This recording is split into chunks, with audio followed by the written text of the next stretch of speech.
bring in Congressman Pat Fallon, Republican from Texas. Congressman, what will Republicans get out of Robert Hur's testimony today, do you think? Well, I think you just saw one of those clips there, Ashley, about the fact that Jerry Nadler was clicking his heels thinking that he wouldn't say that he thought the president lied, but he said he got the exact opposite response, saying that he very well may have been deceiving the special counsel. Also, we've got to explain better to the American people how classified documents work, Ashley. I mean, we go into a SCIF, which is a secure area. We're not allowed to bring anything, no electronics in, and nothing comes out. I can't even take notes that when I'm reading classified material out with me. So how in the world did Joe Biden, when he was a senator, have boxes of classified documents? If I did that, Stuart, I would expect to be prosecuted. Joe Biden should. This is, again, a two-tiered justice system.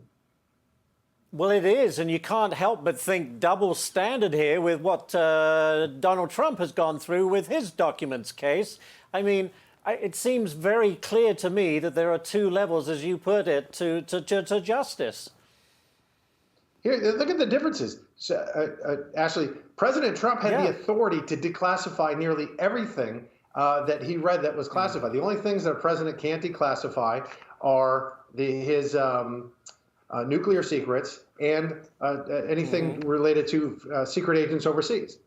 Everything else he can. He had the authority to do so. Joe Biden did not have the authority, nor could he ever have declassified the documents he had. And this excuse about, well, he's an old and elderly man. Okay, so if you get pulled over and you have a kilo of cocaine, if you just tell the officer, I don't remember how it got there, you're not going to get prosecuted? It's ridiculous. It is ridiculous. I want to move on, though, Congressman. The president just released his budget for fiscal year 2025. It sets aside $11.8 billion for the border, including $4.7 billion in emergency funds for migrant surges.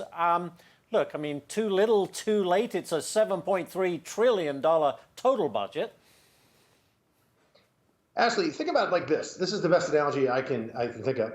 If you had a spigot and it was flooding, it was throwing water and flooding your home, what Joe Biden wants to do is he wants more buckets for the spigot. What the Republicans want to do is we want to shut the spigot off.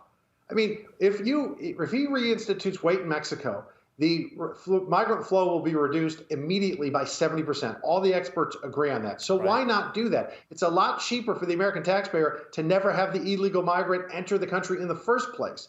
How about building a wall? How about expedited removals? How about E-Verify? How about punishing folks that actually overstay their visas? He doesn't want to talk about shutting the spigot off. He just wants more buckets. It doesn't make any sense. It does not, but we'll have to leave it there, unfortunately. Congressman Pat Fallon, thank you so much, sir. Appreciate your time.